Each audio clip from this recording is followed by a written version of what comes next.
1, 2.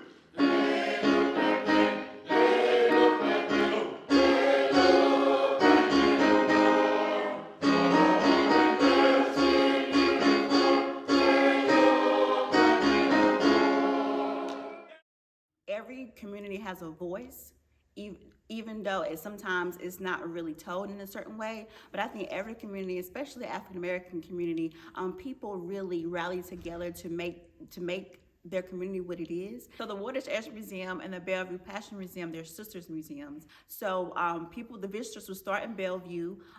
They will understand the history of the African American watermen, and then from there they would take the ferry across the Trinidad Avalon River, and they'll understand how, at the Waters Edge Museum, how the Black founding families, kind of their contributions to the Eastern Shore. So it's really at the nuts and bolts of how this vision can come to life, but it's very exciting. Trying to understand like what creations need to be brought in, what you choose to be celebrated, what people you should be interviewing, because there's a lot of older residents in Bellevue. So trying to understand how you can get their full story, to understand about the life in Bellevue during that time. And we have been working with the Bellevue residents to understand what that looks like. So it's a very exciting time for the museum development. So we have the funds for it. We're just waiting to get approvals from the city. If you go by Bellevue now, you can see these red flags in the area in the park. So it's going to be in the current Bellevue Park there in the area, and so you can see what the flags are at the top.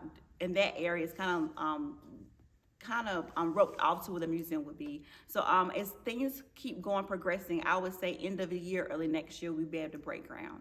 And we have been receiving a lot of funding from the state of Maryland. They have been very supportive, a lot of grants. And so people are excited about this new development on the Eastern Shore. We partnered with Leroy Potter and Richard Potter, and we was able to establish just quite, that was already established, but they came aboard to start this Melanin Spiritual Initiative.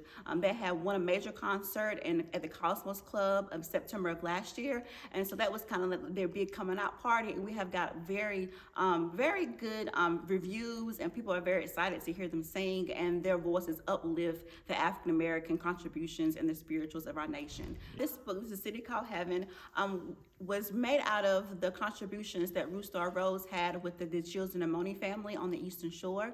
During this time period, RUTH STARR ROSE in like the late 1800s, she sat across the table with the African Americans during that time period to paint these gorgeous oil paintings and lithograph paintings to understand their heritage on the Eastern Shore.